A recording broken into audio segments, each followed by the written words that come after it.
Welcome to Grown Men Chopping It Up. This your boy J.R. Ryder, and I'm with my ace, Kerry. I say Kerry with a K. This is a safe place for a grown-up after dark talk. We'll give you a few minutes to put the kids to bed. Because it's 21 and over. Alright, let's get to it. Today's episode brought to you by the good people at Symposium Nights Presents a Minute Mixer. It's going to be at level 13 in Oakland. 341 13th Street, Oakland, California, 94612. It's the old Maxwell's. Saturday at 6:30 p.m. This Saturday. Yes. And we're going to be on the panel. That's kind of exciting. Yeah, it is. Somebody thinks we're smart. Little they know. Yeah, they said they listened to the show and they love it. That's all right. So, hey, you know what I wanted to talk about was the show a couple weeks ago when we missed a week after we did about the sons dating their mom. Yeah. So, did you get any kind of feedback from that? The hate mail has stopped. So far, the ew and all that it has stopped now. Yeah. So it was people who I think kind of didn't understand. Some people didn't like the technical part that you did in the beginning. Yep. They felt like you should have kind of put it in your own words. But I thought it was good that it, lets people know that it was real. It was something that's real. It wasn't something that we were making up. And maybe that if they see these kind of traits, they could go ahead and get some help. Right. Because I thought my story helped a little bit about the little boy in the restaurant and, kissing on his mom and stuff. And what's so funny? Like, after that, I seen, like, people, like, on the internet or whatever, breastfeeding their kid, and it was, like, the kid was hella old. He just sucking titty. Right. So that's a parent, holding on a little too long. Yeah. So I just wanted to recap, from one person wrote in and said, I agree at most of what was said about women being their son's friend and keeping them sheltered. I still feel that sons need nurturing, but finding a balance. I don't feel like I treat their son like my man, but I know I shelter him in a lot of ways. But I'm learning. Single moms don't come with a handbook. Right. And I think that's one of the realest things about life. Life really doesn't come with a handbook. No. So it's perfectly okay to make mistakes. As long as you make mistakes where you're trying. And you recognize when you make them and you correct it. Yeah. Next person said, I couldn't take too much of it. Tried to fast forward through the beginning, which made me want to puke, but didn't know how. Not the kind of subject I'm into. However, I know I'm missing the point because I didn't wait for it to come. And all the theory and discussion of theory, it was boy. Oh, so I said, what made you, want to throw up? And it was like, it was the theory and discussion. Boys wanted to penetrate both their parents. That did it for me. Couldn't listen anymore. Couldn't figure out how to fast forward, so I turned it off. I did end up figuring out, though, and listened to more of the discussion about boys cooking and teaching boys to be more independent. I think I would be more inclined to listen to more of it if it applied to me. But I'm on my sons about being independent a lot, maybe too much. He gets up, he makes his own waffles, bowl of cereal, pretty much anything that doesn't involve a stove or a microwave. And I think that's good too. Like, you should teach your kids at an early age, boys or girls, to be independent. Yeah. Because like the example is when your son is 4 or 5, and I'm speaking for like if you're a mother, if your son's 4 or 5 and you're laying on your stomach on the bed watching TV, and he comes and lays on your back. That's pretty much innocent. He's 4 or 5. He's just being close to mommy, right? Mm-hmm. If your son is 10 or 11. And you're laying on the bed, and he's much bigger than 4 or 5, and he comes laying on your back with his pelvis where your booty is. There may be something wrong with that. Why is he lining up with your pelvis? That's pushing it. It's like, wait a minute. Especially if someone else is sitting there, it's like, why is he like? He's basically, He's humping her. He's humping your booty. Right. And some kids are innocent enough to not be doing that, but some boys know what they're doing. Right. If he's already been exposed to, nakedness or sex or porn or whatever, then you have to really look at his behavior. Once a kid sees porn, his life is changed. He's a booty bandit, is what you're saying. Right. It stimulates him in a way where he goes, "Oh yeah, I like that." It makes his pee-pee feel funny. I like that stimulation. Right. And the other thing is the reason why I say penetrate your father is more like he becomes the enemy as far as the Oedipus syndrome is. The father becomes the enemy because he is in the way of you getting that affection from your mother. And in fact, he is giving her affection in ways your mind wants to. Okay. When you hear the bed in there creaking and going on, the little boy's wishing it was him. Okay. So he's the enemy. He's in the way. He wants to push him out of the picture. If it takes to, frame him or get him out of the house or even lie on him, they'll do it. Yeah. Next person said, it was a good show, but I think that a man can only raise a man. So at the end of the day, some people still think that only a man can raise a man. And that's not even what we said. Right, exactly. If you look at if you just read the notes of it, you would think that would be something that we said because men have firing synapses in their heads and all this, but that's not even where we ended up at. No, we're somewhere totally different. But I mean, it's cool to get people's feedback and what people think about the shows. I always appreciate that.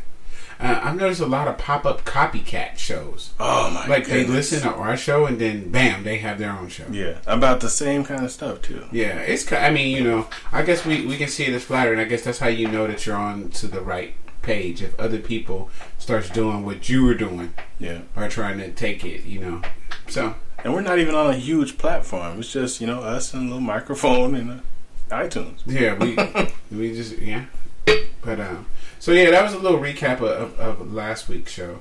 The other thing I want to talk to you about, somebody was talking to me, and they said, "Hey, do you think that somebody, is it ever too late for a guy to turn gay?" I said, yeah. But then they were like, you can change your sexual preference or whatever. And, wow. So then they start asking me personal questions. Uh-oh. So they say, well, would you let a guy, ram you in the booty?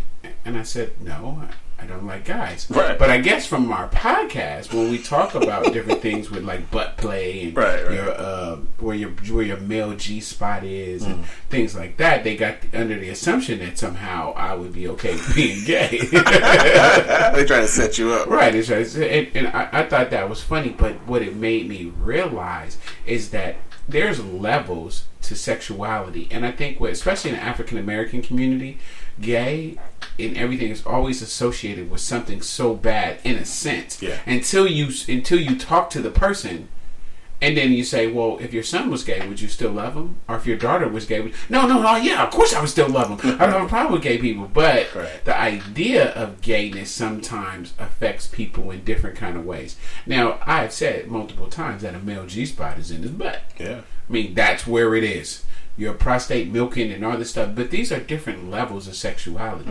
Mm-hmm. And what I said, too, was there's somebody right now who thinks oral sex is just disgusting. It's dirty. They think it's the worst thing ever in the world. They would never want to do that. But there's a lot of people who think that's just basic. You know what I'm saying? So there's people who think certain positions are just there's no way they would do that. Oh, those missionary queens. Yeah, but I mean, there's levels to the shit. Now I'm not at level 10. There's no way, like I would never want to do anything with a man just because I'm not attracted to men. Right. Can't get over the hairy ball thing. Right. Yeah. I mean, women are just so beautiful. Yeah, and feminine. But then like there's girls who have become guys. I mean, there's guys who have become girls who are absolutely beautiful. Yeah, and feminine too. And feminine in the whole thing. So the question was, well, would you bang one of them? And I said, well, how many drinks have I bought? How much time have I been in jail? There's levels to this shit. How many people are gonna know? Yeah, did they get top shelf? Or did they get well drinks? Oh, no. But I mean, it's still that I'm personally attracted to females. Yeah. So, if you were a male that used to be a female or whatever, it's still not the same. No, it's not. We may not even be able to tell the difference, but I would rather not. Yeah. That's not the way I want to go down the street. Not my preference. Not my preference. What about you? What's your first topic? My first topic is about the arguing and solving the problem. It's to stop arguing and solve the problem. Because when you're having an argument, you're dealing with two things: the emotions and the situation. So let's say you come home after a day of work and your girl ain't washed the dishes. You beat her. See, that gives you three problems. Problem with the cops. Problem with her knots. No, you got two problems then. The dishes are not dirt. The dishes need doing, and you need to not be in the mood to argue with her.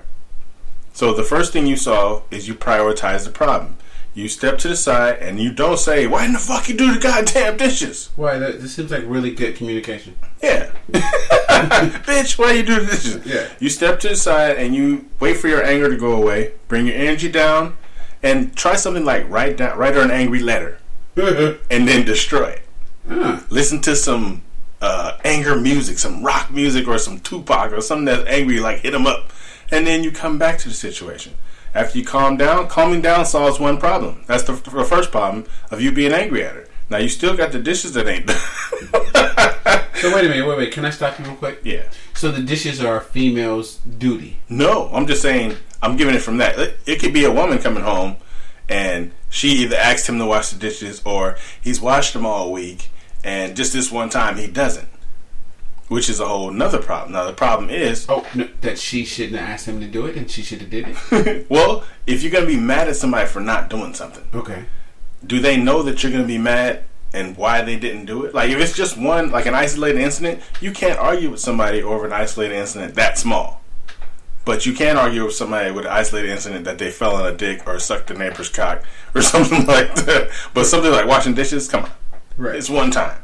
Okay. If it's something that goes on and on and on, it's like, hey, what is the problem with you washing dishes? Mm-hmm. Which is not something... I mean, I've argued over it once. You've argued over washing dishes? Yeah, I have. I've done it one time. But my problem was we both had roles. Even if I was the woman, I'm thinking of I'm this entity that does all the work and pays all the bills, right? Okay, wait a minute. So you're saying that you said if you were a woman, that's really gay. I'm trying to take the male-female thing out of it. Okay. I'm an entity that did all the work. Okay. I paid all the bills. Okay, I gotta have a drink on that. Her job was to keep the house clean, care for the kids, do the homework. Okay. Now, I come home and the dishes are dirty. That's the first problem. Dishes are dirty. Now, I don't say anything that the dishes are dirty. I'm just waiting to see where my food is because there's obviously some eating went on. Right? Okay. Check the microwave. There's no food in the microwave for me. Okay. Now it's like, hey, what was for dinner? Oh, we ate already. Like, wait a minute, but what do I get to eat? I thought you was going to, eat some. That's never been the plan. So you're saying that when people break from what the plan is, this is how a good way to address it. Yeah. Okay. Yeah. When they break rank from what's normally supposed to go on, there needs to be a discussion. You sure you don't treat them like when the army and the people try to desert their post? What do you do then? Beat them and put them in jail. You make them peel potatoes? Yeah. At least you get something to eat. They peel the potatoes. Fuck, let's make some french fries. Right. So you don't fight over isolated incidents and because it's not really worth it.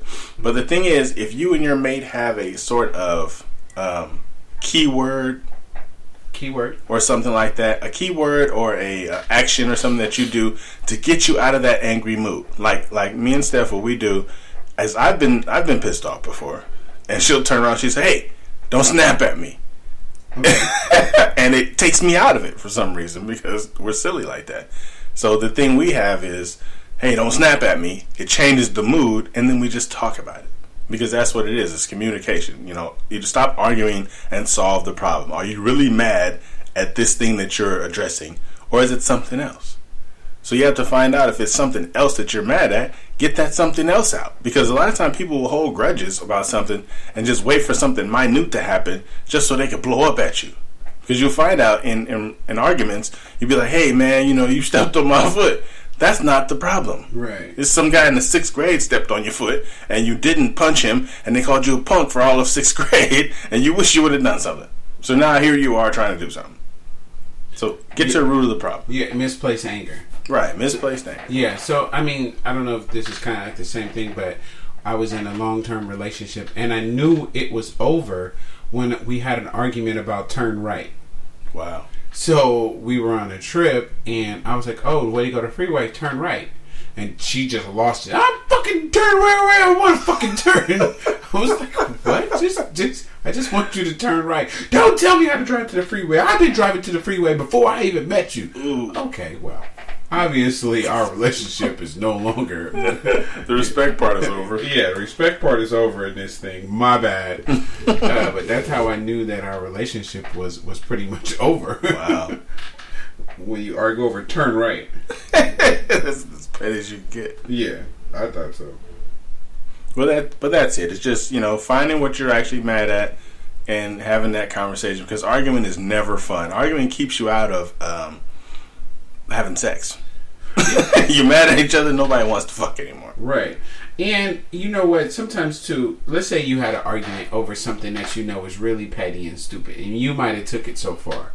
My advice to women is, I like to go over my experience. I was in a relationship, and like I told the story probably 1,000 times now. Mm-hmm. But I remember I was arguing, I was being stubborn. She jumped in the bathroom, she took a shower bath, and she put the Victoria's Secret stuff on. And you know how you smelled a little strawberry. And I'm sitting there like, fuck. And she came out, and she's just drying off, not paying attention to me. My whole mind is like, I am not this mad. What was it again? Like this mad right here is not it. So what do you think about when you ignore people, kind of like in an argument or a disagreement? So makes it worse. They are trying to argue with you about something, and you just zone them out. Are you able to do that? Are you able to zone out like a person? Like, let's say your girl could be talking to you, and she could say like 50 things, and you heard 2. Depending on what those 50 things were, yeah. I might have even heard them, but I'd be like, oh, that doesn't qualify. That one sucked. That was stupid. Oh, that was a good one. I might pick out the ones where I think were actually valid and address those. So you actually pay attention. Yeah. So when I was younger, I could do other stuff and still pay attention to the argument, and they'd be like, what did I just say? Be like, da, da, da, da. Now, I can't do anything else. Like, if you're arguing with me, or if you're trying to tell me a point, and I like look at a magazine, or I look at my phone, it's a wrap. I didn't hear anything you just said. It's like, look, kids, Big Pen. Yeah, it's like my brain, I have no ability at all to multitask in an argument or anything like that. That's hilarious. Because once you start, the thing I have to learn, to do with the whole arguing and the disagreeing thing is, I'm almost like a professional disagreeer. Right? So if we're disagreeing, I will take out my phone and get to my notepad, and I'll write down my points as you're talking. Yeah. I'll pay attention, but I'll write down my points. And then, but okay, you done? Or I do it in my head. Okay, you done? So you're listening loaded. Yeah, I listen loaded all the time. And it's one of the worst things you could do. Right. Because you kind of listen to their point, but then you're just ready. This is what I hate in an argument. Oh, I know we're going off a little bit. This is what I hate in an argument. When somebody says something, you had an argument 3 months ago. Mm-hmm.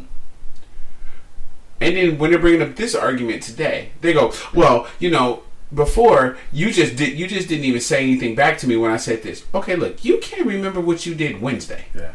How can you remember every description of the argument then when I can't remember? Mm-hmm. So I tell people, I like this. Look, I can't argue with you about something in the past because obviously you have a recorder, for a brain, and you can remember everything I said, which is all the shit. None of it doesn't sound like anything I even say. Right. But, so I hate when people do that. They bring up stuff and they're like, oh, well, you said this and this and that. And I'm like, no, I don't remember saying that. I didn't say that. So, I don't know. So, where are we at now? We're at your topic now. My topic. I don't have one. I got nothing. There ain't nothing for you. So my next topic is with now all these smartphones and everything. I just thought about this the other day, and I started doing it. I started narrating my life, and I think it's something that people should do because, with your smartphone, you can go to your notepad, and then it has a recorder on there that'll print out what you're saying. And so I went back in my life, and I just started from my earliest childhood memory. And start trying to put it down on paper because as you get older you kind of forget these things. Yeah. And I don't even, and it shocked me a little bit because my earliest childhood memory is just a piece of a memory. It's me and my two sisters, and we're walking on some railroad tracks. And I think it's in Indianapolis because we lived there for a small. But that's the earliest childhood memory that I have. Wow. Now, I'm sure that there's a lot other ones, but as you get older, those memories get pushed in the back of your brain or to the side or something, and you forget. And as I started going forward, I started writing, I started saying these things and making these paragraphs, and I'm talking about different sections of my life and places where I live, and just little stories. I remember, this story you might remember a little bit. When we used to go to the park in San Diego, when we were, I think this is when we were living in Martin's place. Oh yeah. And we used to go to the park all the time. We used to play bumper pool and ping pong. Yeah. Right? We used to get the free lunches. Mm-hmm. And then, remember the park had the park area, but then it had then it had the tree lined area that kind of went down and then back up. And then you go to this thing. Yeah. And you remember the little light skinned girls that lived across the street? Yeah. Right. And me and one of the girls, I was walking her home, and we got into the trees, and we started kissing and messing around. Wow. But that's a story that I would have never remembered if I just didn't sit down and try to... I mean, that's just like a small story. I can't remember their names. I really can't remember what they looked like. But I know it was two of them. They were sisters. Yeah. I don't remember their names. You were talking to one, and I was talking to the other one. Yeah. And I was walking her home. We walked through the trees, and we stopped in the middle of the trees, and we started, humping. Oh, my goodness. But, I mean, it's like stories like that... You can capture, and like I say, do it now or as soon as you can, because the longer you go, the more you're going to forget. But the thing is, once you start, and then I went to bed and I woke up and I start thinking about so many other stories. Yeah.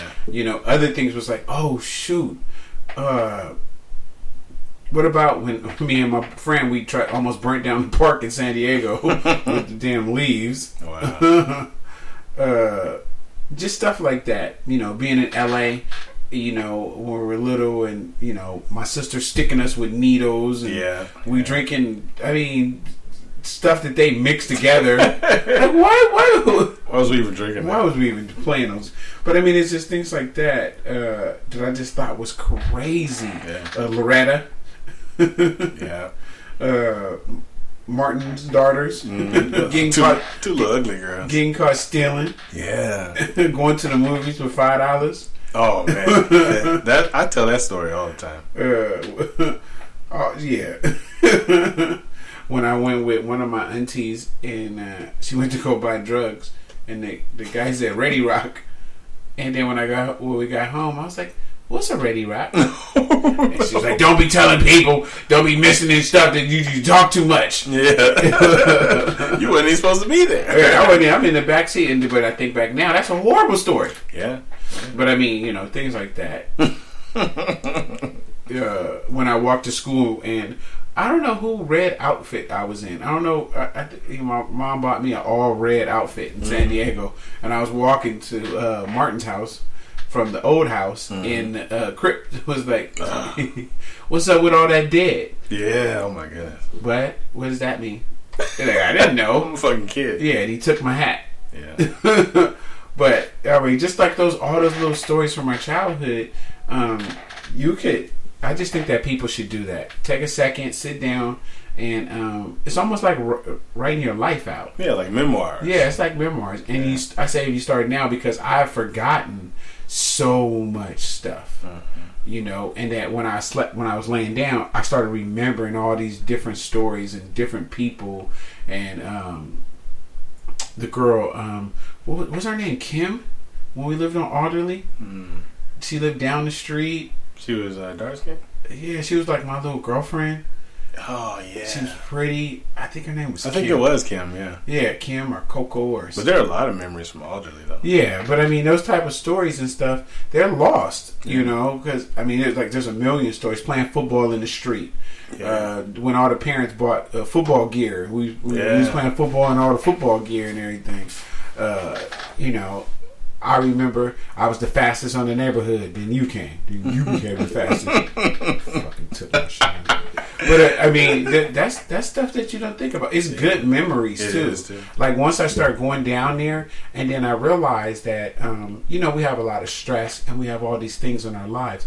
But sometimes reliving those good, positive memories can bring you joy. Because after I started thinking about when we lived on Arderley Street in San Diego, middle class neighborhood, playing football, riding my bike all over there, it really lifted my spirit. Right. So now it really became like it's like a happy place now. Mm-hmm. So like sometimes when I'm thinking, if you write these things down in your life and you're going through bad or tough times, you can reread the times where you were happy, and when life was good, reflecting, and get that positive energy back, you know, to push you, you know, through some stuff sometimes.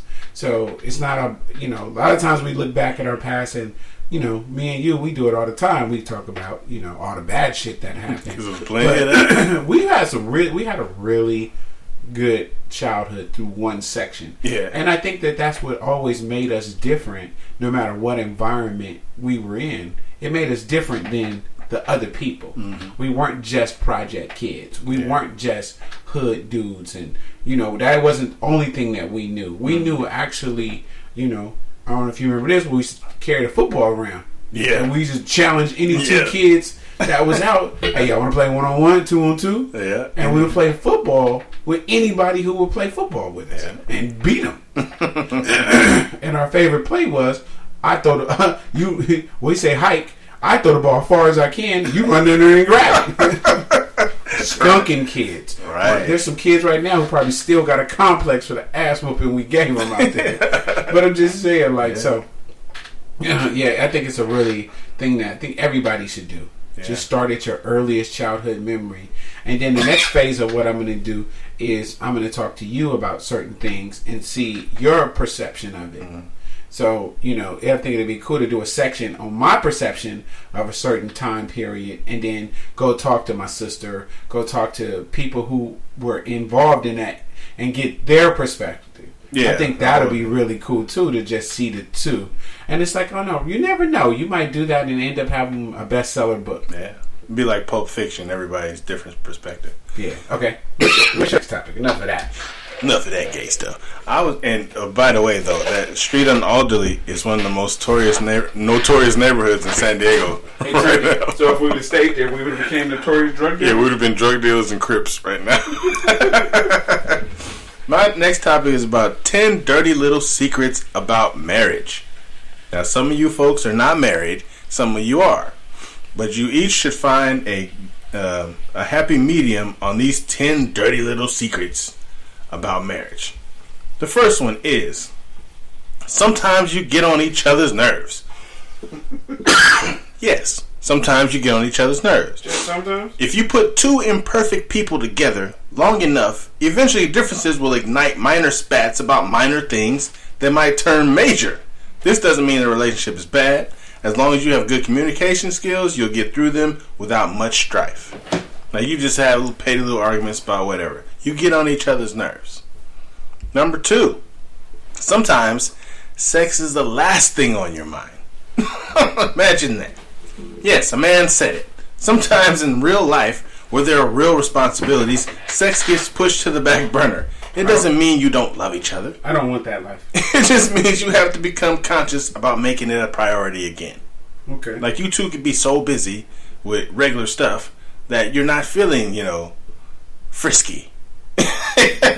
So tell me this. I hate cutting you off. That's all right. So we love it. If you wake up in the morning as a man, you wake up with a heart on, right? Mm-hmm. So at that point, doesn't that make you want to poke something? Well, it makes you want to poke something, but can you? Is it time to get up to go to work? Is it time to get up, wake the kids up so they can get to school? That's priorities. Being responsible. Yeah, I mean, I might wake up with a hard on and have only 30 minutes to get to work. Now, is it responsible that I'm late to work?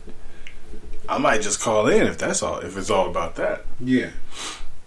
Number 3, sometimes the best moments are spent doing absolutely nothing. True. Just because a married couple embraces moments of nothingness, it doesn't mean marriage is boring or the couple's headed for divorce. Sometimes between work, kids, and life, couples embrace these moments of nothingness and a little sleep. Yeah, I can. That's dope.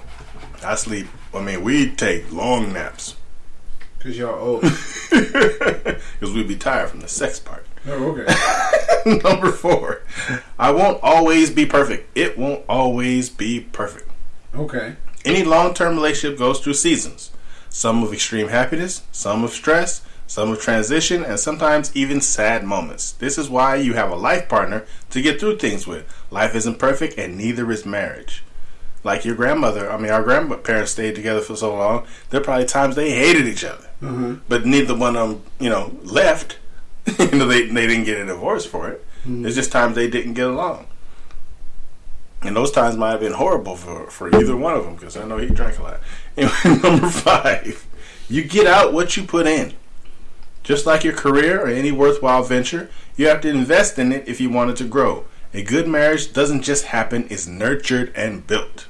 Like if you're only putting a little bit in, that's what you're going to get out. Because you each may need that push for each other. I might have to, encourage her. Mm-hmm. As she might have to do me the same way. Number 6, men have feelings too. I mean, a lot of us are cavemen. But some of us have feelings too. Ladies, you'll find out in long-term relationship, after we take off the tough guy mask and expose ourselves, we have feelings too. Those feelings don't make us soft or emotional. They make us human. And when we stop having those feelings, then you should be worried. If the things that affected me at first don't affect me anymore, that's when you should start worrying. Because Melissa's getting this dick. Number 7, people and circumstances will test your bond. Your family, friends, coworkers, job situations, and many other things will test the strength of your bond. If you let everything outside of your marriage dictate how you feel inside of your marriage, it won't survive. Everyone won't always support you, and life won't always make things easy. In fact, there's a lot of people that are against you when you're in a happy relationship, period.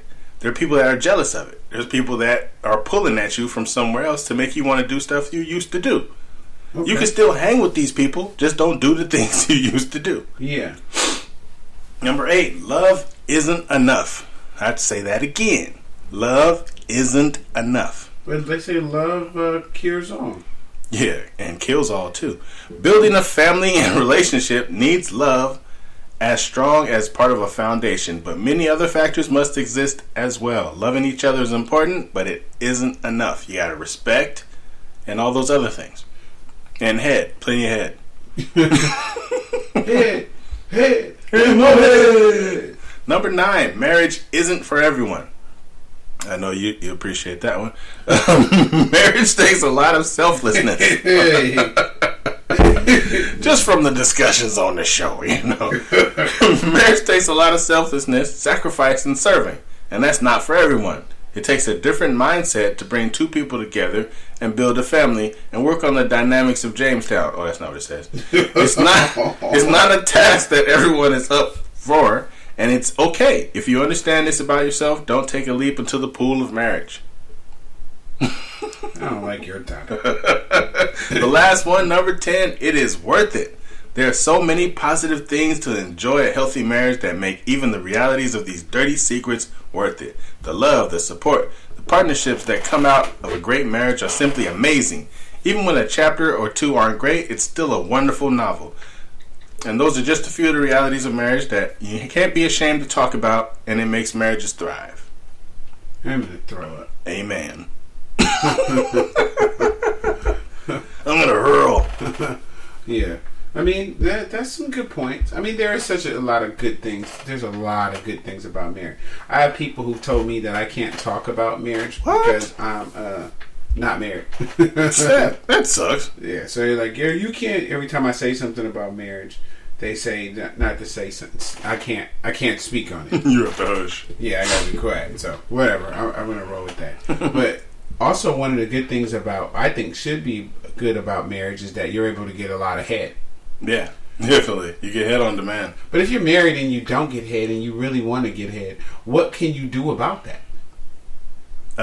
You catch her while she's half asleep and you put it in her mouth.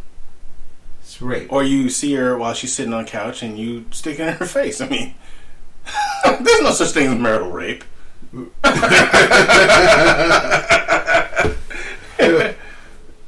So what? Well, wonder if she just doesn't like doing it anymore. Well, one thing people say is once you're married, certain things stop. Okay. So for some people it's head, for some people it's sex. Period. Okay. And some people will change. You just have to remind them that this is why you married them.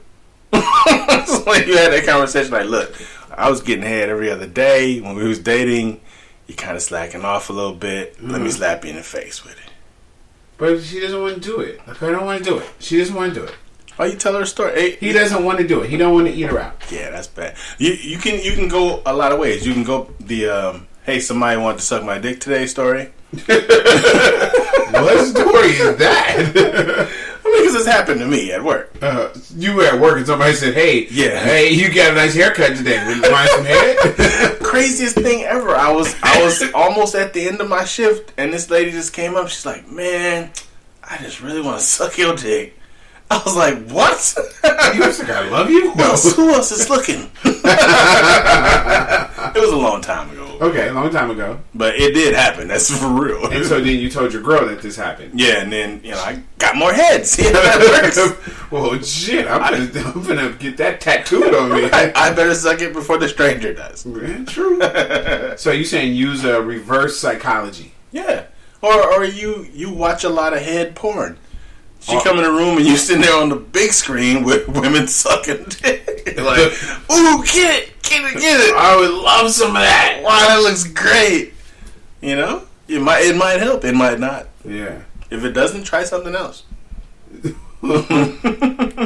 Okay. All right. So, do we have a email, letter, question? Yeah, we got a question. It's kind of long, though. All right. Well, get to reading. All right, this is a question. He doesn't give his name right away, but he made this long-ass question. He says, what's going on? I'm not sure if I should walk away from my marriage. I've been with my wife 5 years, married, and for about 7 months, a lot of blessings have come about, like the birth of our daughter. Aww. We currently have a new child on the way. Aww. The issues have arrived, Aww. such as loss of trust between the both of us. Aww. Many attempts have been given by myself, but I either get unresponsive attitude or nothing at all. So things never really get resolved. Sex has slowed down tremendously. It's only when she wants it which makes me distant, and when I'm doing what a husband should do, any such as working, coming home, cooking, making sure the bills get paid, cleaning the house, he's doing a lot of shit. Not saying that she shouldn't do those things, but I'm the one majority of the time doing them. And just being turned away from requests that I may have for her when she can ask me for anything and it be done makes me feel less of a man. And I'm sure a man's man. So I take it as disrespect, and that adds to the problems we already have. These past 2 months have been kind of the deal breaker for me. My wife and I have been having a conversation. I was stating the fact, saying that she should appreciate the things I do, because I watched my mom struggle to raise 4 children on her own, with me being the oldest. Mind you, my wife is an only child. Her parents are more well off than mine, but I was trying to get her to understand that in this day and age, there aren't too many fathers with women that have had children and didn't want that for us or my children with her. I don't want us to fall into that category, and let alone marry. She didn't understand. I don't know if it's because she's younger than me. She's 24 and I'm 27. They're kids. But I was just trying to open her eyes a little to society, and her answer was pretty much, I can take care of my child with or without you. Notice how I made her sound stupid? And I understand strong black women can feel that way, but it doesn't mean it should be done. So with that being said, we got into a blown up argument, and she'd been staying at her mom's house I'm not going to lie, after numerous attempts to get her to come back home, being the person she is, which is that she continually holds grudges and things against me, all the time, I stepped out on her. And now I'm begging and pleading for her forgiveness to come back. She wants us to be together, which she said, but is still showing no signs at all things will actually get better between us. I don't want to fight and argue with her. I just want her to be home and to be in love with the woman I married. Should I leave or stay and just put my own happiness on the back burner again? Okay, so got a couple things in this long. Hey, bruh. You was taking notes. Hey, I appreciate. I was taking notes. I appreciate you writing in. This subject can only be handled by trained professionals. And we're not going to let Kerry with a K talk about it. Right, we're not Ghostbusters. I'm going to tell you what to do. One, this is the first problem that you have. When you say less than a man, that's where you have to check yourself. Mm-hmm. You can't, nobody can be in charge of your manhood except you. You're a man no matter what. Right? So that's A. If you got $2 in your pocket, you still a man. Right. If you got 50 cents in your pocket, you still. If you got no money in your pocket, your pocket look like rabbit ears.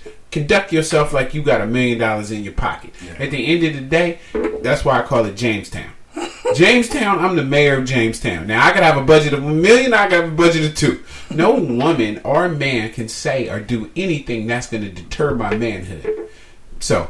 Hey, that's problem A. You have to get a grip on your manhood. Yeah. Get a big grip. All the cooking and cleaning after you have worked all day, that's absolutely crazy. Yeah.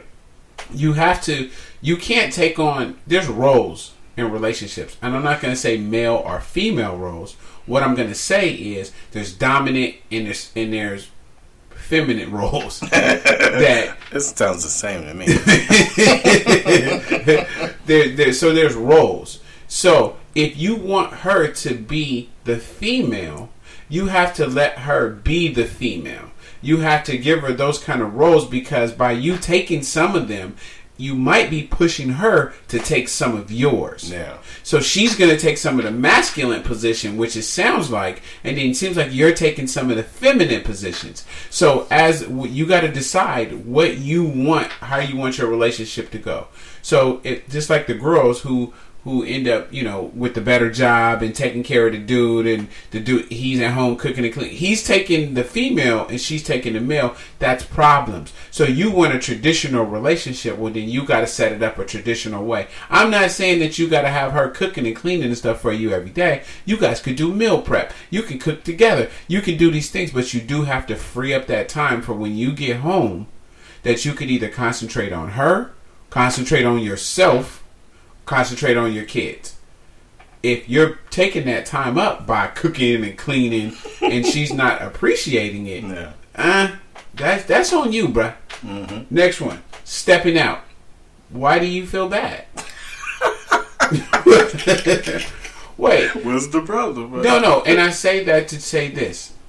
If your girl hasn't given you head, if your girl hasn't given you intimacy, if your girl hasn't given you the love that you need as a lion of the jungle, then she's saying, hey, I think it's okay if you go cheat. And it's not really cheating. And how did she find out? Write us back and tell me that. Did you tell on yourself? How'd you get caught? Right. She wasn't even around. Right, she wasn't even around. But I mean, if she's not taking care of you, I think she's giving you the green light to go out and do it. Yeah. And if you was in a different zip code, it doesn't count. So don't feel bad about it. It's something that happened. You know what? You learn from it, and you just go forward. I mean, you can only apologize so many times. Right. It sounds the same. And we all make mistakes. You made a mistake. You know what? You man up about it, and you only made that mistake because you were pushed into that direction. So, it's not your fault. Yeah. Last but not least, I say this. If you want her back, you can't beg somebody to love you. Mm-hmm. You got to accept them where they are, and they have to accept you. So, for instance, if she is saying that she doesn't want to do X, Y, and Z, you can't make her. So all you can do is, if you stay in a relationship, know that that's what you're going to get. Stop trying to change her. You can try to give suggestions. You can kind of show her. But if she doesn't pick up on it, that's it, dude. There's nothing you can do. If you stay, shut up. Mm-hmm. If you stay, shut up and just ride it out. If you're going to be there for the kids, then just be there for the kids, not there for yourself. That's my point. Pow. You know, Dr. Phil couldn't have said it better. Hey, we got to wrap this show up. All right, let me invite y'all to the Symposium Nights again. Symposium Nights, April 9th at Level 13 in Oakland. The old Maxwell's, 341 13th Street, Oakland, California, 94612. Saturday at 6:30, April 9th. Turned down for what? Hey, until next week. Peace. Peace.